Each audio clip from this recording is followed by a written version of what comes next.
सभी साथियों को नमस्कार, राम राम, गणी खम्मा।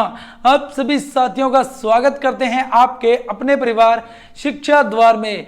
हम आज बात करने वाले, आपने थंबनेल देख ही लिया होगा, किसके ऊपर आज चर्चाएं करने वाले हैं। एक ऐसे मेवाड़ी सरदार के बारे में, एक ऐसे राजपूती शासक के बारे में, एक ऐसे महाराणा के बारे में जिनके शौर्य गाथा, जिनके धर्म नीतियां, जिनकी वीरता के चर्चाएं तो आपने बहुत सुने होंगे। इन्हीं पे आज हम भी चर्चाएं करेंगे, ढेर सारी बातें करेंगे। राजस्थान में, मेवाड़ में, पूरे भारत में, यहां तक कि पूरे विश्व में इनकी प्रसिद्धि है और इन्हीं पे बहुत सारी बातें करते हुए आज हम चलेंगे। मेवाड़ के वो महाराणा प्रताप के बारे में बात करेंगे। तो इससे पहले कि हम ढेर सारी बातें करें, तो जिन्होंने भी अभी तक शिक्षा द्वार परिवार के यूट्यूब चैनल को सब्सक्राइब नहीं किया है तो कर लीजिएगा। वीडियो अच्छी लगे तो वीडियो को लाइक कीजिएगा, वीडियो को दबाकर शेयर कीजिएगा। ये वाला टॉपिक सेकंड ग्रेड स्पेशल जरूर होगा, परंतु इसके साथ में सभी एग्जाम के लिए इंपॉर्टेंट रहने वाला है। तो इस वीडियो को दबाकर शेयर कर दीजिएगा और कमेंट भी जरूर करिएगा। अगर आपको हमारे द्वारा करवाई गई किसी भी क्लास की निःशुल्क पीडीएफ चाहिए तो दिए गए व्हाट्सएप पर मैसेज कीजिएगा। इन नंबरों पे मैसेज करना है, कॉल नहीं करना है। और इसी के साथ में शिक्षा द्वार को फेसबुक पर, इंस्टाग्राम पर और ट्विटर पर भी फॉलो कर लीजिएगा। तो चलिएगा शुरू करते हैं मेवाड़ के महाराणा प्रताप के बारे में। वैसे तो मेवाड़ के इतिहास में, मेवाड़ की गद्दी पर कई महाराणाओं ने अपनी वीरता और शौर्यता का परिचय दिया है, परंतु जिनकी आज बात करने वाले हैं महाराणा प्रताप की, उनकी तो कुछ बात ही अलग थी। मेवाड़ के इतिहास में कुछ सुनहरा घटने वाला था। जन्म लिया एक वीर ने, दिन वो बड़ा निराला था। गर्व करे ये मिट्टी जिस पर, ऐसा वो मत वाला था। नमन करें उस वीर को, वो महाराणा रखवाला था। शत्रु न जिसको जीत सके, वो दिव्य प्रताप का उजाला था। हुंकार भर मेवाड़ से दिल्ली लोहा ले डाला था। बेचैन हुआ अकबर भी, क्योंकि पड़ा शेर से पाला था। गाँव सहूंगा दाग नहीं, महाराणा वो रण वाला था। हल्दी घाटी प्रचंड युद्ध में बहा रक्त का नाला था। क्या बहलोल, क्या मानसिंह, क्या शासक मुगलों वाला था। देशभक्ति बलिदान था रग में, हाथों में शोभित बाला था। अवतार रूप वो एक लिंग जी का, चेतक सवारी वाला था। स्वाभिमानी सिंहासन पर मुगलों का साया टाला था। नमन करें उस वीर को, वो महाराणा रखवाला था। और उसी रखवाले महाराणा के बारे में आज पूरी बात करेंगे, महाराणा प्रताप के बारे में। तो चलिएगा शुरू करते हैं। बात करते हैं महाराणा प्रताप के जन्म से। तो इनका जन्म हुआ था 9 मई। कब हुआ? 9 मई 1540 को। इनके पिता श्री थोड़े से रंगीले मिजाज के थे। उनकी 20 तो रानियां थी और 25 पुत्र थे। कितनी रानियां? 20 रानियां और 25 पुत्र थे। और सबसे बड़े जो पुत्र थे उनका नाम था महाराणा प्रताप। महाराणा काल की बात करें, जो इन्होंने काल रहा, इन्होंने 25 साल तक शासन किया। फरवरी 1572 ईस्वी से लेकर जनवरी 1597 ईस्वी तक। उपनाम मिलता है हिंदुआ, सूरज, मेवाड़ केसरी। दादा थे इनके बहुत ही वीर और उनके शौर्य के परिचय तो हर जगह है। महाराणा सांगा, दिल्ली तक उन्होंने भी पूरा लोहा लिया था और महाराणा सांगा ने बहुत चुनौतियां भी दी थी। इनकी कहानियां पढ़ चुके हैं तो जाके वो भी जरूर देखिएगा। पिता थे महाराणा उदय सिंह, बता चुके हैं, थोड़े रंगीन मिजाज के थे। और 20 रानियां, 25 पुत्र। सबसे बड़े पुत्र का नाम महाराणा प्रताप था। पिता की बात कर ली। माता थी जयवंता बाई और जन्म बात कर चुके हैं 9 मई 1540 ईस्वी के अंदर। जन्म स्थान था बादल महल, कुंभलगढ़। और अब बात कर लेते हैं बचपन में इनका जो नाम था, किक्का या कुक्का था। भीलों में जो छोटे बच्चे होते हैं उनको किक्का या कुक्का कहते हैं। पत्नी थी अजबदे पंवार, जिनसे एक पुत्र होता है इनको, उनका नाम है अमर सिंह प्रथम। और उदय सिंह की जो रानी थी, बटियानी रानी धीरबाई, वो थी उदय सिंह की प्रिय, बहुत ही खास रानी थी। उसका पुत्र था जिसका नाम था जगमाल। उदय सिंह उसके पूरे प्रभाव में था। उदय सिंह ने राजा बनाया किसे? जगमाल को। वैसे इतिहासकार कहते हैं अगर महाराणा सांगा और महाराणा प्रताप के बीच में उदय सिंह नहीं होते तो मेवाड़ की स्थिति कुछ अलग ही होती, क्योंकि उदय सिंह के समय मेवाड़ की स्थिति बहुत ही नाजुक थी, बहुत ही दुखदायक स्थिति कह सकते हो। मेवाड़ ने साके झेले हैं किसके समय? उदय सिंह के समय। एक ऐसा शासक था कि अकबर ने आक्रमण किया और ये अपनी गद्दी छोड़ के चल पड़े। एक ऐसे शासक थे कौन? उदय सिंह। और किस रानी के प्रकोप में थे पूरे? तो रानी धीरबाई, बटियानी रानी धीरबाई के उसके पुत्र जगमाल को इन्होंने क्या कर दिया? राजा बना दिया। परंतु उदय सिंह के मृत्यु के बाद में कुछ जो सामंत थे आसपास के, जिनमें अगर हम नाम सुने तो सोनगरा के मान सिंह, रावत सांगा और हम कह सकते हैं कृष्णदास, रावत कृष्णदास, इन सभी ने मिलकर सोचा कि भाई सबसे बड़े पुत्र का नाम है महाराणा प्रताप, सबसे योग्य है महाराणा प्रताप, तो ये जगमाल क्यों? तो जगमाल को गद्दी से हटाया और 28 फरवरी 1572 ईस्वी को प्रताप का राज्याभिषेक कर दिया गया। कहां पर? गोगुंदा के अंदर। और राज्याभिषेक का जो उत्सव मनाया गया वो कुंभलगढ़ के अंदर मनाया गया। और जगमाल इस पूरी चीज से नाराज होकर चला गया अकबर के पास में। अकबर के पास गया, अकबर ने उसे दिया जहाजपुर की जागीर दे दी। जहाजपुर की जागीर में रहते हुए सिरोही में एक युद्ध होता है, दत्तानी का युद्ध, उसके अंदर 1583 के अंदर जगमाल की मृत्यु हो जाती है। यह थी पूरी कहानी जगमाल के बारे में। अब थोड़ी सी बात कर लेते हैं। अकबर ने लगाया नागौर दरबार कब? 1570 ईस्वी के अंदर। पूरे राजपूताना को किया इकट्ठा, कहा कि भाई अकबर की अधीनता स्वीकार करो, युद्ध में करने जाऊं तो अपनी सेना भेजो, बाकी मेरी तरफ से सुरक्षा पूरी मिलेगी आपको। किसने कही? अकबर ने बात कही। परंतु मेवाड़ से कोई भी नहीं गया। कोई भी नहीं गया। अकबर की आंख तो पहले से ही थी मेवाड़ पे और मेवाड़ से कोई गया भी नहीं। समय बीतता गया, 1572 आ गया और मेवाड़ के शासक बने महाराणा प्रताप बने। सिर्फ 2 साल का अंतर है अकबर और महाराणा प्रताप के अंदर। अकबर का जन्म होता है 1542 में, वहीं महाराणा प्रताप का होता है 1540 में। अच्छा, तो 1572 के अंदर क्या हुआ कि हमारे महाराणा प्रताप बन गए शासक। महाराणा प्रताप को भनक लग चुकी थी कि भाई अकबर की नजर मेवाड़ पर पूरी है और उन्होंने क्या किया? गोगुंदा से अपना निवास स्थान कहां कर लिया? तो कुंभलगढ़ के अंदर कर लिया। कहां कर लिया? कुंभलगढ़ के अंदर कर लिया और रणनीतियां बनानी शुरू कर दी, प्रबंधन करना शुरू कर दिया युद्ध का कि कल को अगर अकबर ने युद्ध किया तो उसको कैसे झेला जाए, उससे कैसा लड़ा जाए। और यह सारा का सारा कार्य करना शुरू किसने कर दिया था? महाराणा प्रताप ने शुरू कर दिया था। और इसी के साथ में महाराणा प्रताप का यह भी सोचना था कि अभी तक किसी भी शासक ने, मेवाड़ के किसी भी शासक ने वहां पे अकबर के साथ में वैवाहिक संबंध स्थापित नहीं किया है, तो मैं भी नहीं करूंगा। मैं भी अपनी स्वतंत्रता को समाप्त नहीं करना चाहता, मैं भी उस दिल्ली में मुगल के अधीन नहीं रहना चाहता। यह बात अकबर को भी पता थी कि महाराणा प्रताप अगर उसके सामने आ गया लड़ने को तो अकबर का कुछ नहीं बचेगा। परंतु फिर भी अकबर ने पूरा प्रयास किया। 1572 ईस्वी में जब महाराणा बन चुके थे मेवाड़ के शासक, तो अकबर ने भेजना शुरू किए अपने शिष्टमंडल को। थोड़ी सी कहानी हो जाए इस शिष्टमंडल के ऊपर तो देखिएगा। मान सिंह, सबसे पहले हम बात कर लेते हैं किसके बारे में? मान सिंह के बारे में। हुआ कुछ इस प्रकार कि मान सिंह जो मान सिंह था वो अकबर का, जैसे मान सिंह का फूफा कौन था? अकबर था, क्योंकि मान सिंह कहां का राजा था? अमेर का शासक था और उसके फूफा जी कौन थे? अकबर थे। तो मान सिंह बोलता है अपने फूफा जी को कि फूफा जी मैं जाता हूं, समझा के आता हूं। जब अकबर बोला कि बेटा तू रहने दे, तू मत जा, हम किसी अच्छे या शाने आदमी को भेजते हैं, समझदार को। तो पहला मंडल में पहला बंदा भेजा गया, किसको? जलाल खां कोर्ची को भेजा गया। मान सिंह ने बहुत कहा कि मुझे जाने दो, परंतु अकबर नहीं माने। अकबर बोले खड़ जा पुत्र, सांत ले ले। सांत नहीं लिया, बोलता मैं जाऊंगा। फिर अकबर बोले कि काम कर, तू गुजरात का बयान कर रहा, इतने कोई ढंग का बंदा भेजता हूं मैं, तो कोई अच्छा बंदा भेजता हूं। तो पहला बंदा कौन? जलाल खां कोर्ची को भेजा और बोले अकबर के पास, अकबर ने बोला कि जाओ महाराणा के पास, उसे समझाओ कि अकबर कौन है और अकबर की अधीनता स्वीकार कर ले।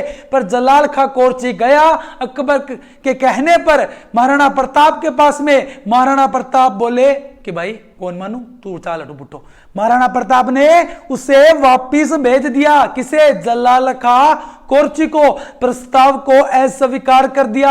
अगर देखा जाए सभी इतिहासकारों की तो सितंबर 1572 ईस्वी को भेजा गया, मतलब 9/1572 को, परंतु राजस्थान बोर्ड की बात करें तो नवंबर 1572 ईस्वी।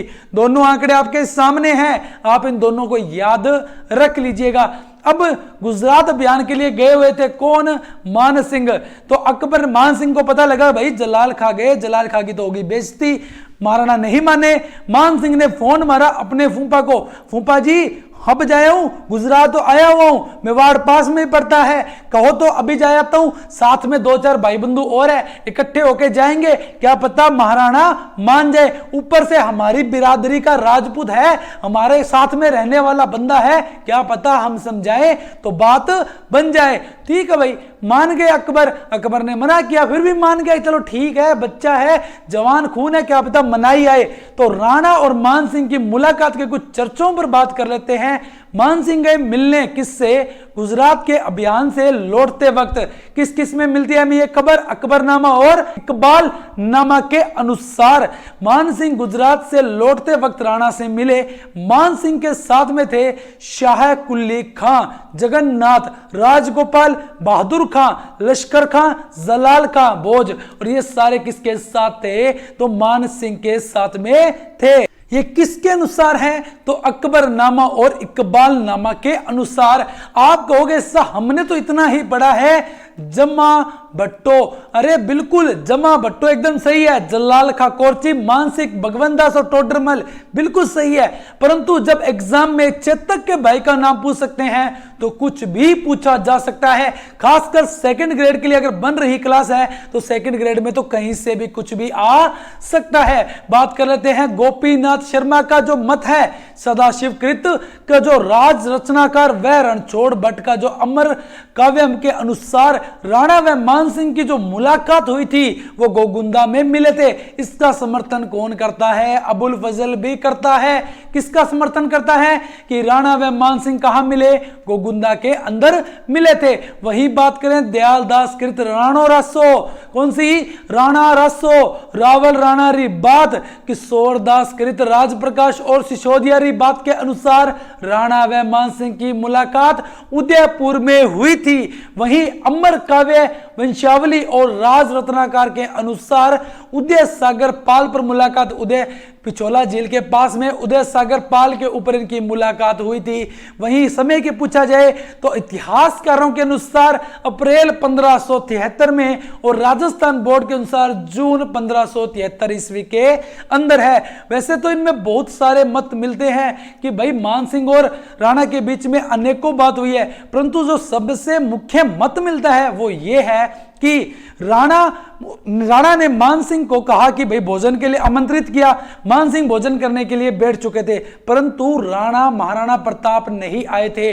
राणा प्रताप नहीं आए, यह पहला कारण माना जाता है। और दूसरी बात यह भी सुनने को मिलती है कि राणा प्रताप ने कहा था कि मैं उन लोगों के साथ भोजन नहीं करूंगा जो अपनी बहू बेटियां मुगलों के घर बिहाते हैं। तो यह बात मान सिंह को बुरी लगी।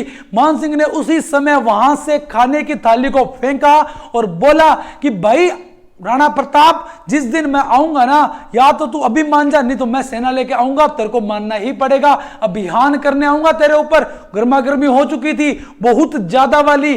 और राणा, कह सकते हो आप कि राणा प्रताप ने, महाराणा प्रताप ने मान सिंह का अपमान किया था किताबों में। और बहुत से इतिहासकार की यही मान्यता है कि मान सिंह का अपमान किया गया था राणा प्रताप के द्वारा। तो यह वाली बात मान सिंह ने जाके किसको बताई? अकबर को, और बोला फूफा जी देखो, आपने कभी भी अगर किसी को भी यहां पे मेवाड़ के ऊपर अभियान के लिए भेजोगे तो उसका नेतृत्व ये करेगा कौन? मान सिंह करेगा, सेनापति मान सिंह करेगा। उस राणा प्रताप से अपने बदला लूंगा, और कहो तो अभी कर देता हूं। अकबर बोले खड़ जा बेटा, सांदा ले ले। वापिस बुलाया मान सिंह को और नहीं करने दिया अभियान। अकबर ने फिर 2 प्रयास किए, फिर भेजा किसको? भगवंत दास को। सितंबर 1573 ईस्वी, राजस्थान बोर्ड के अनुसार अक्टूबर 1573 ईस्वी के अनुसार फिर भेजा टोडरमल को दिसंबर 1573 ईस्वी को। मान सिंह ने कहा देख लो फूफा जी, पहला जलाल खा गया, बेइज्जती करवा दी, मैं गयो मेरी तो कर दी, फिर भगवंत दास पापो गया, पापा की भी कर दी, टोडरमल गए, टोडरमल की भी कर दी, सारा की बेइज्जती करवा ली, अब थे मना बयान कर लेने दो। मान सिंह इतनी बात कह दी किसको? अकबर को। अकबर ने बोला कर लो, जो थारो जी करा वो कर लो, मन्ना मेवाड़ चाहिए। क्या चाहिए? मेवाड़ चाहिए, मुझे मेवाड़ चाहिए, दिल्ली को मेवाड़ चाहिए। किसने बोला? अकबर ने बोला, और अभियान हो गया वही तक ताकतवर अभियान, बहुत ही बड़ा अभियान, हल्दी घाटी का युद्ध। बात हो चुकी है अब किसके बारे में? हल्दी घाटी युद्ध के बारे में बात करने वाले हैं। कब की बात होगी? 18 जून 1576 ईस्वी को। अकबर की कोई भी बात नहीं मानी थी किसने? महाराणा प्रताप ने। उसका परिणाम था हल्दी घाटी का युद्ध। अगर इसके अंदर बात करें गोपीनाथ शर्मा के अनुसार यह युद्ध होता है 21 जून 1576 को। लिखा आएगा एग्जाम में, गोपीनाथ शर्मा के अनुसार हल्दी घाटी का युद्ध होता है, तो बता दीजिएगा 21 जून 1576 को। सीधा पूछा जाए तो 18 जून 1576 ईस्वी को। इसके उपनाम की बात करें तो मेवाड़ की थर्मोपल्ली कर्नल जेम्स टोड ने कहा, कबनौर का युद्ध अबुल फजल ने कहा, गोगुंदा का युद्ध बंदायूनी ने कहा, एकमात्र इतिहासकार जो उस समय वहां पे मौजूद था। बनास का युद्ध, हाथियों का युद्ध भी इसे कहते हैं। सैनिक स्थिति की बात करें तो वीर विनोद के अनुसार मुगलों के पास थे 80,000 सैनिक, राणा प्रताप के पास में थे 20,000 सैनिक।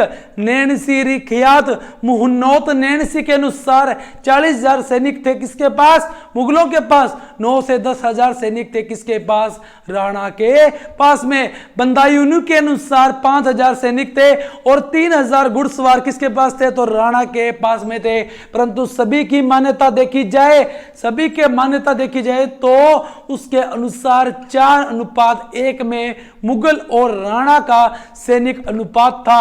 और सेना नायक की बात करें इस युद्ध के अंदर तो हाकिम खां सूर पठान सेना नायक थे किसकी ओर से? राणा की ओर से। वही मान सिंह कछवा अकबर की तरफ से अपनी बेइज्जती का बदला लेने के लिए आ चुके थे रण के मैदान में। मान सिंह कछवा। हम बात कर लेते हैं किनकी? सेना के पड़ाव की बात करते हैं तो लोहे सिंह गांव राजसमंद के अंदर प्रताप की सेना, किसकी सेना? राणा प्रताप की सेना। वहीं मोलेला गांव राजसमंद में मुगल सेना का पड़ाव डाला गया था। और वैसे देखा जाए तो राणा प्रताप ने बहुत सी नीतियां भी अपनाई थी कि जब जैसे ही वहां से दिल्ली से सैनिक चले तो इन्होंने आसपास की फसलों को कटाना शुरू कर दिया, वहां पे बंजर जमीन को करना शुरू कर दिया ताकि सेना का लंबे समय तक पड़ाव नहीं रहे। कहां पे? युद्ध के क्षेत्र के अंदर। अब बात कर लेते हैं सेना के हरावल नेतृत्व का। हरावल नेतृत्व का मतलब सेना का सबसे आगे का भाग। सेना के जो सबसे आगे का भाग मतलब बहुत इंपॉर्टेंट बात करने वाले हैं। अब राणा की ओर से थे हाकिम खां सूर, वहीं मुगलों से थे सैयद हाशिम। सैयद हाशिम के साथ थे मोहम्मद बारक्षी, राजा जगन्नाथ, आशफ खां। और इधर हाकिम खां सूर के साथ में थे हाकिम खां सूर के पुत्र, फिर थे पुरोहित गोपीनाथ, शंकरदास, चारण जैसा, ग्वालियर का रामशाह, सलुम्बर का चुड़ावत कृष्णदास, वहीं सरदारगढ़ का भीम सिंह, देवगढ़ का रावत सांगा, रामदास, जयमल मेड़तिया के पुत्र और पुरोहित जगन्नाथ। ये वाले सारे के सारे साथ में किसके थे? हाकिम खां सूर के साथ में थे। रावल नेतृत्व से एग्जाम में प्रश्न बने हैं पिछले दिनों में। अगर हम बात कर लेते हैं इस युद्ध के अंदर जो हाथी का कौन कौन से हाथी थे? तो प्रताप की ओर से थे लूणा, राम प्रसाद, खांडेरा और चक्कर वाप। वहीं मुगलों की ओर से थे गजमुक्ता जिसे बोलते हैं गजमुख, गजराज, रणमदार, मर्दाना, मानसिंह का हाथी, हवाई अकबर का हाथी। हाथियों का युद्ध इसलिए कहते हैं क्योंकि इसमें दोनों तरफ से हाथियों ने घमासान युद्ध किया था, दोनों की दोनों तरफ से। और इनके अलावा जो सेना नायक थे राणा दल से वो थे शालीवान, भवानी सिंह, प्रताप सिंह, ग्वालियर राजा रामशाह के पुत्र थे। भीम सिंह डोडिया, सादड़ी का जालाबीदा, वही जालाबीदा जिसने महाराणा प्रताप के राज चिन्ह को धारण किया और अपने वीरता का परिचय देते हुए वीर गति को प्राप्त हो गए। जाला मान सिंह, सोनगरा के मान सिंह, रावत कृष्णदास, रावत नेत सिंह, मेरपुर राजा पुंजा, सागर सारंगदेव वोत, ये सारंगदेव वोत एक साथ में सारंगदेव वोत। और उसके बाद परिहार कल्याण, महासानी, जगन्नाथ बच्छावत, जयमल मेहता, रतनचंद खेतावत, राठौड़ शंकरदास, चारण केशव सोडा, वह जैसा बामाशाह और उसका भाई ताराचंद। देखिएगा अगर आपको इसकी पीडीएफ चाहिए तो व्हाट्सएप नंबर पे हमें मैसेज कीजिएगा, वहां पे आपको इसकी निःशुल्क पीडीएफ प्रोवाइड करवा दी जाएगी। और शिक्षा द्वार को इंस्टाग्राम, फेसबुक और ट्विटर पर भी फॉलो जरूर कर लीजिएगा। शास्त्र गाह की बात करें जहां पे हथियार रखा गया वो थी मायरा की गुफा उदयपुर के अंदर। और इसी के साथ में देखें मुगलों के दल से सेना नायकों को तो जगन्नाथ कछवा, माधो सिंह कछवा, शेद राजू, मिहत्तर खां, राव लूणकरण, मुजाहिद बेग, खंगार, गोजी खां, शेख जादा सीकरी, बहलोल का पठान था ये, राणा प्रताप के भाई जगमाल, शक्ति सिंह जिसे बोलते हैं शक्ता और सगर, ये सारे के सारे किसकी ओर से आए थे? मुगल सेना नायक के तरफ से आए थे। किसमें? हल्दी घाटी के युद्ध के अंदर। अब बात करते हैं हल्दी घाटी के युद्ध की। 18 जून 1576 की वो सुबह, दिन का पहर शुरू हो चुका था, युद्ध शुरू हो चुका था, दोनों सेना आमने सामने थी। युद्ध इतना भयंकर शुरू हुआ कि राणा प्रताप का पहला वार ही बहुत जोशीला था। मुगली सेना भाग खड़ी हुई। किसने कहा? तो उस युद्ध में एकमात्र इतिहासकार मौजूद था बंदायूनी, उसने कहा इतना वार खतरनाक था कि मैं खुद भी भाग खड़ा हुआ था। परंतु ये सारा का सारा किसने देखा? मिहत्तर खां। एक बंदे की एंट्री होती है जिसका नाम है मिहत्तर खां। मिहत्तर खां ने देखा कि भाई मुगली सेना तो भाग खड़ी हुई राणा के पहले ही वार से, तो उसने एक अफवाह फैलाई कि अकबर आने की, झूठी अफवाह फैलाई कि अकबर खुद आ रहा है युद्ध के मैदान में, तुम डरो मत, मिलके लड़ेंगे, राणा को हराएंगे। मिहत्तर खां ने अफवाह फैला दी और फिर से चालू हो गया युद्ध। सामने मुगली सेना, राणा की सेना लड़ने लगी। बंदायूनी कहते हैं कि गर्मा गर्मी इतनी बढ़ चुकी थी कि सूर्य की तीक्ष्ण किरणें भी हमें उत्तेजित कर दिया, जिससे खोपड़ी का खून उतरने लगा। खोपड़ी का खून उतरने लगा।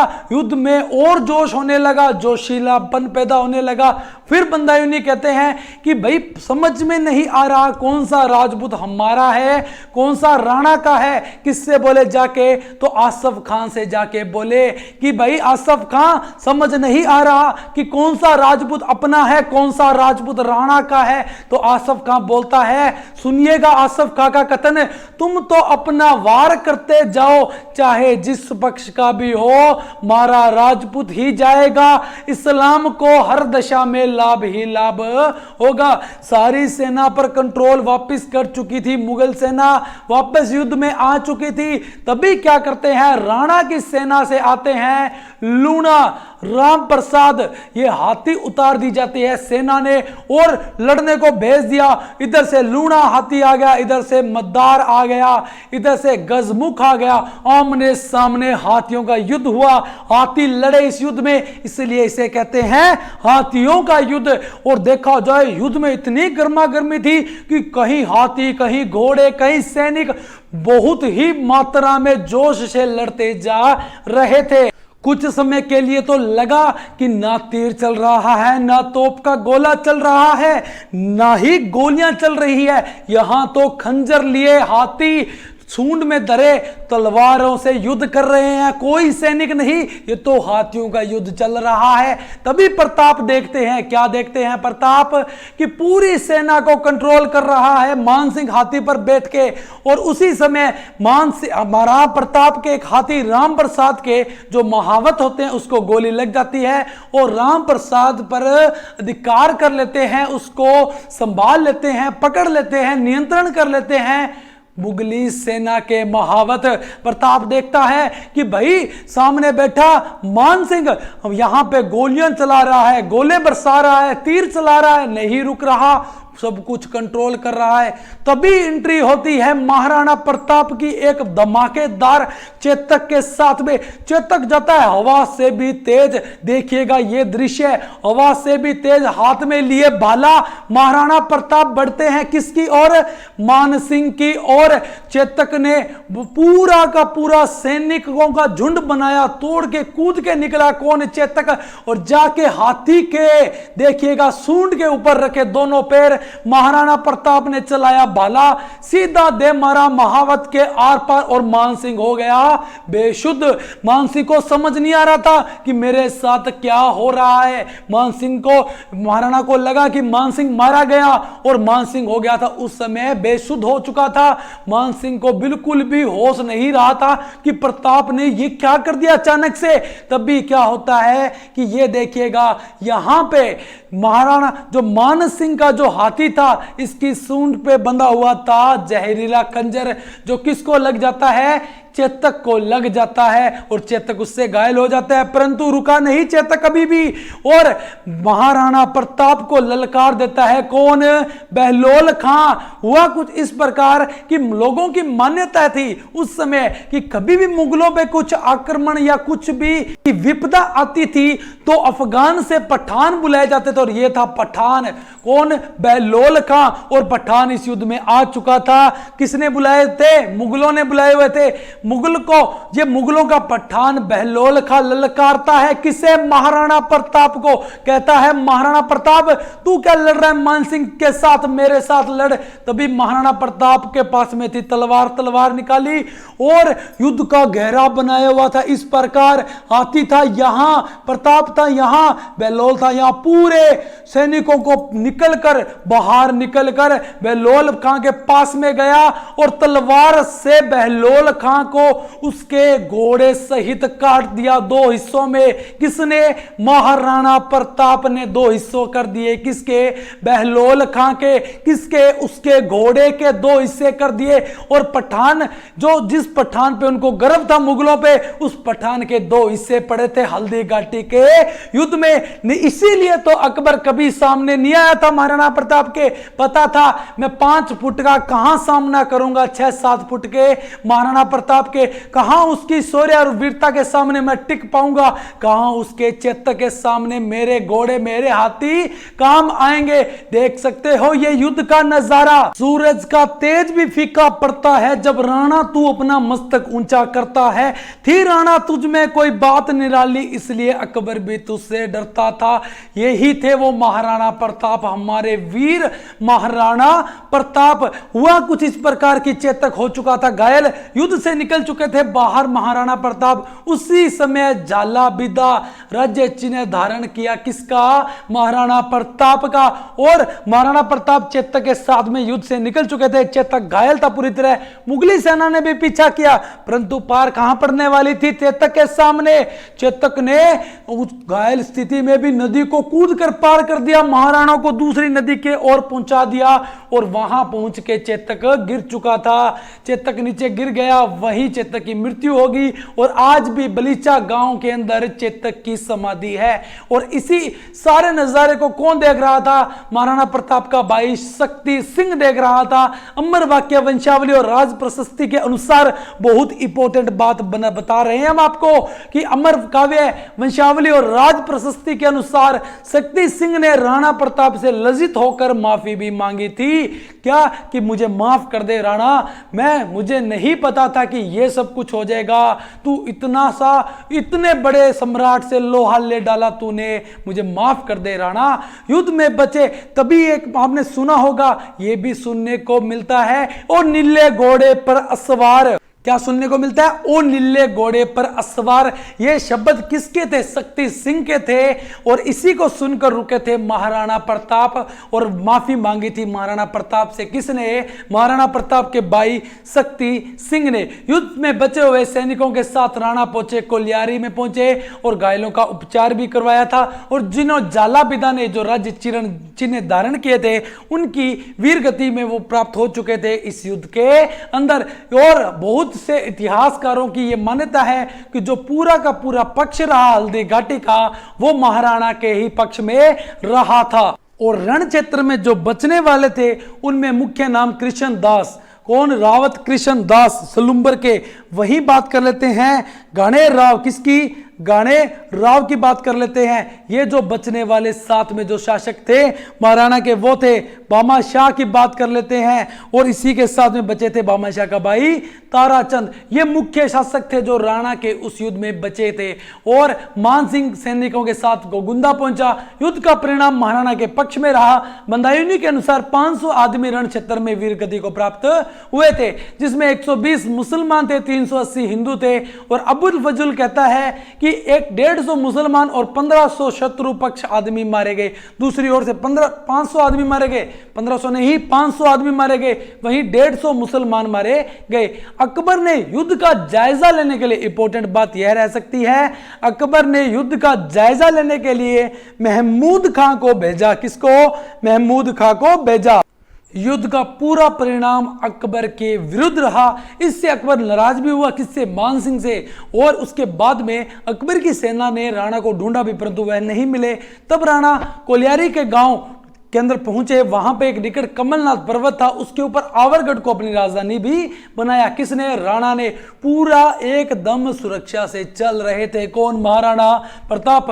गोगुंदा पर अधिकार किया। यहां का शासक बनाया उन्होंने मांडन कुंपावत को बनाया, और कुंभलगढ़ को राजधानी बनाया। मुगलों के स्थानों पर भी आक्रमण करने शुरू कर दिए थे। और बादशाह और ताराचंद, उन्होंने राणा को सहायता भी दी थी। उसके बाद में अक्टूबर 1577 ईस्वी के अंदर, उसी के अगले साल शाहबाज खां को मेवाड़ आया।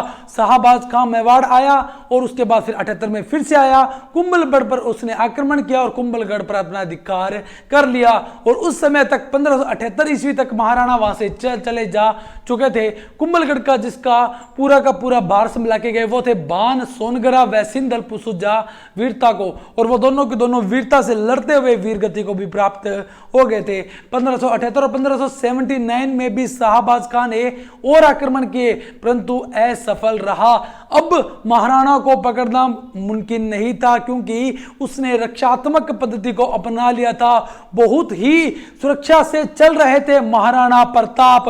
उसके बाद में 1580 को अब्दुल रहीम खाना को भी भेजा मेवाड़ अभियान के लिए, परंतु असफल रहे। बादशाह द्वारा 25 लाख रुपए और 20,000 अशरफियों का भी सहयोग दिया गया, इसलिए बादशाह को कहते हैं दानवीर, मेवाड़ का उदारक भी। महाराणा प्रताप की नई जो युद्ध नीतियां थी वो रक्षात्मक थी। कैसे? कि संपूर्ण पर्वतीय भाग को किला बंद करवाया उन्होंने, और उसके बाद में शत्रुओं को राज्य में प्रवेश होने से रोका। साथ में अगर कोई भी शत्रु राज्य में प्रवेश करेगा तो उसका जितना हो सके उतना उसका नुकसान पहुंचाना है। छापामार युद्ध प्रणाली जिसे बोलते हैं गुरिल्ला पद्धति। कैसे? कहीं छोटे छोटे छापों पे जाके छापे मारे, वहां से उसको जीतना शुरू किया। मुगली सेना के जो जो अधिकार के हुए क्षेत्र थे उसको जीतना शुरू किया। राजधानी किसको बनाया? तो चावंड को राजधानी बनाया, और चावंड शासक लूणा को भी परास्त करके इसको चावंड को अपनी राजधानी बनाया। और चावंड को राजधानी बनाई कब? तो 1585 के अंदर। और ये 1585 से 1614 अमर सिंह प्रथम के काल तक चावंड राजधानी रहा था। उसके बाद में मेवाड़ के राणा की अगर सबसे बड़ी जीत देखी जाए वो थी दिवेर का युद्ध या मेवाड़ का मैराथन। हुआ कुछ इस प्रकार था कि अक्टूबर 1582 की बात है। राणा प्रताप और अकबर का काका शेरी मां सुल्तान के बीच युद्ध होता है। वहीं राणा प्रताप के पुत्र जिसका नाम क्या था, अमर सिंह प्रथम, उसने भाला फेंका किसके ऊपर, शेरी मां सुल्तान के खां के ऊपर। तो वो उसकी टोपी को चीरता हुआ, उसको उसके शरीर को चीरता हुआ, उसके घोड़े को चीरता हुआ सीधा जमीन में जाके धंस गया। शेरी मां सुल्तान उस समय स्टेच्यू के रूप में बना रह गया। यह सब देख मुगली सेना भाग खड़ी हुई और आसपास के क्षेत्र भी छोड़ के भाग खड़ी कि भाई राणा का तो इतना खतरनाक वार था कि उसको डर लगा, आसपास की सेना को भी, और वो भी अपना अपना स्थान छोड़ के भाग चुके थे। राणा ने अपने अधिकार आए क्षेत्र को धीरे धीरे पुनः जीतना शुरू कर दिया था। कर्नल टोड ने इस युद्ध को प्रताप के गौरव का प्रतीक माना है और उससे मैराथन की संज्ञा भी दी है। उसके बाद में 5 दिसंबर 1584 को जगन्नाथ कछवा को भेजा गया मेवाड़ के अभियान को, परंतु वह भी असफल रहे और इससे अकबर समझ चुका था कि नहीं पार पड़ने वाली, नहीं जीत सकते किसको, राणा प्रताप को। तो उन्होंने क्या किया, राणा प्रताप का पीछा करना भी छोड़ दिया था। और इसी के साथ में जब जगन्नाथ कछवा वहां पहुंचे थे ना युद्ध करने के लिए, तो राणा प्रताप को तो बदला लेना ही था। तो जगन्नाथ कछवा से बदला लेने के लिए प्रताप ने आमेर क्षेत्र के मालपुरा को लूटा।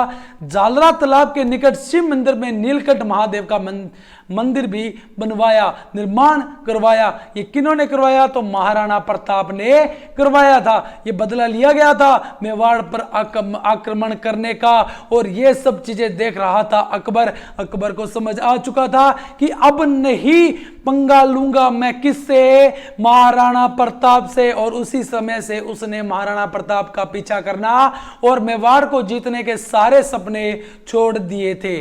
महाराणा प्रताप ने अपना लगभग जीवन जंगलों में ही व्यतीत किया था। वहां पे रहते हुए घास की रोटियां भी खाई थी। एक बार अमर सिंह के हाथ से बिल्ली ने झपटा मारकर रोटी छीनी और भाग गई। तब पित्तल और पातल, जिसके अंदर ये 2 पात्र बनाए गए हैं कन्हैया लाल सेठिया के द्वारा, उसमें लिखा गया है, अरे घासरी रोटी ही जद बन बिलड़ो ले भाग्यो, नानो सो अमरियो छींक पड़ो जो राणा रो सोयो दुख जाग्यो। अब राणा प्रताप को लगा कि मैं क्या कर रहा हूं, मैं अपने बच्चों को खाना तक नहीं खिला पा रहा हूं। उसको दुख हुआ, उसके मन में दुख जगा, परंतु उसने अकबर की अधीनता स्वीकार नहीं की थी। और तभी उन्हीं दिनों में पृथ्वीराज राठौड़, किसकी बात कर रहे हैं, पृथ्वीराज राठौड़ की बात कर रहे हैं, जो कि पित्तल और पातल में एक कैरेक्टर या कह सकते हो एक पात्र को निभा रहे हैं। और पृथ्वीराज राठौड़ जो कि अकबर के दरबार में थे, अकबर के दरबारी थे, तो उनको अकबर कहता है, पृथ्वीराज हमारी तो अधीनता स्वीकार कर चुका है राणा प्रताप। परंतु पृथ्वीराज के पूछने पर राणा प्रताप ने उससे कहा था, तो राणा प्रताप ने कहा था कि मैं अकबर के सामने नहीं झुकूंगा, घास की रोटी खाएंगे, सर अपना नहीं झुकाएंगे, जंग खाई तलवार को रणभूमि में चमकाएंगे, जब 1 लाख को काटेंगे तेरी सेना को बांटेंगे, लहू का दरिया बह जाएगा सियार मजे से खाएगा। यही बात कही थी पृथ्वीराज राठौड़ को, किसने, महाराणा प्रताप ने। और पित्तल और पातल में पित्तल है पृथ्वीराज राठौड़ और पातल है महाराणा प्रताप। बीकानेर के कल्याणमल के पुत्र थे कौन, पृथ्वीराज राठौड़। और ये लिखी किसके द्वारा है, पित्तल और पातल, कन्हैया लाल सेठिया के द्वारा। ये 2 पात्रों की बात आपस में लिखी गई है पित्तल और पातल के अंदर। राणा प्रताप ने अगर बात करें इनकी राजधानी की, तो गोगुंदा, फिर उसके बाद आवरगढ़ को, फिर कुंभलगढ़ को, फिर दिवेर को, फिर चावंड को अपनी आपातकालीन राजधानी बनाया। ये क्रम याद रख लीजिएगा, इंपॉर्टेंट बन सकता है, क्रम याद रखिएगा। समय बीतता गया और राणा कि पीछा करना भी छोड़ दिया था किसने, अकबर ने। 19 जनवरी 1597 ईस्वी की बात है। 57 वर्ष की आयु थी राणा प्रताप की और उनकी मृत्यु हो चुकी थी। कैसे, 2 तथ्य मिलते हैं। एक तो कमान को चढ़ाते वक्त असावधानी पूर्वक उनकी वो घायल हो चुके थे, कमान का पर्चा चढ़ाते वक्त पंचा। और दूसरी बात अगर करें तो राणा के प्रताप के पैर के अंदर, पांव के अंदर असावधानी से कुछ ऐसा लगा था कि उससे वो घायल हो गए और बीमार होते चले गए और 57 वर्ष की आयु में उनकी मृत्यु हो चुकी थी। अकबर के दरबार में समकालीन कवि दुर्सा आड़ा ने भी दुख प्रकट करते हुए दोहा भी सुनाया था। गहलोत राणो जीत गयो, दसन मुंद रसाणा डसी, नीलास मुख भरिया नैन तो मृत शाह प्रताप सी। अकबर ने भी प्रताप की मृत्यु पर अफसोस जताया था। प्रताप के स्मारक की बात करें तो मोती नगरी उदयपुर और दिवेर राजसमंद के अंदर है। प्रताप की छत्री और संस्कार चावंड के पास बादोली गांव 8 खंभों की छतरी है। कर्नल टोड के अनुसार राणा की मृत्यु महलों में होना बताया गया है। और बात कर लेते हैं किसकी, दरबारी पंडित, जो दरबारी पंडित थे उनका नाम था चक्रपाणी मिश्र। ग्रंथ है उनके विश्व वल्लभ, मुहूर्त माला, व्यवहार दृश्य और राज्य अभिषेक। और एक विद्वान थे जैन मुनि हेमरतन सूरी, जिन्होंने गोरा बादल पद्मनी चरित्र, महीपाल चौपाई, सीता चौपाई, लीलावती हेमरतन को भी लिखा। सैनिक में उत्साह का संचार करने हेतु माला सांधु व रामा सांधु रहे थे। दुर्सा आड़ा ने प्रताप के नाम पर विरुद्ध चितहत्री व पत्तायन की रचना की थी। और चावंड चित्रकला का विकास महाराणा प्रताप के समय हुआ। चावंड में चामुंडा माता का मंदिर भी बनवाया। और चावंड चित्रकला का स्वर्ण काल था अमर सिंह के समय। स्वर्ण काल किसके समय है, तो अमर सिंह के समय। ये वाली पूरी बात हम कर चुके हैं किसके ऊपर, महाराणा प्रताप के ऊपर। और उम्मीद करते हैं आपको महाराणा प्रताप पर ये पूरी क्लास आपको अच्छी लगी होगी, हर एक बात आपको अच्छे से समझ में आई होगी। लगातार वीडियो में बने रहने के लिए आप सभी का बहुत बहुत धन्यवाद। वीडियो को लाइक कीजिएगा, वीडियो को शेयर कीजिएगा, और किसी भी प्रकार का प्रश्न हो तो कमेंट करके ज़रूर पूछिएगा। और हमें ट्विटर पर, फेसबुक पर, इंस्टाग्राम पर और किसी भी प्रकार की अगर आपको पीडीएफ चाहिए और सुझाव है तो आप हमें व्हाट्सएप पर मैसेज कर सकते हो। और महाराणा प्रताप के लिए हम थोड़ी सी बातें कहना चाहेंगे। चैतक पर चढ़ जिसने भाले से दुश्मन संगारे थे, मातृभूमि के खातर जंगल में कई साल गुजारे थे, झुके नहीं वह मुगलों से अनुबंधों को ठुकरा डाला, मातृभूमि की भक्ति का नया प्रतिमान बना डाला। हल्दी घाटी के युद्ध में दुश्मनों में कोहरम मचाया था, देख वीरता राजपुताने की दुश्मन भी थर्राया था। बलिदान पर राणा के भारत माँ ने लाल देश का खोया था, वीर पुरुष के देहावसान पर अकबर भी फफक फफक कर रोया था। भारत माँ का वीर सपूत हर हिंदुस्तानी को प्यारा है, कुंवर प्रताप जी के चरणों में सत सत नमन हमारा है। धन्यवाद। जय हिंद, जय भारत।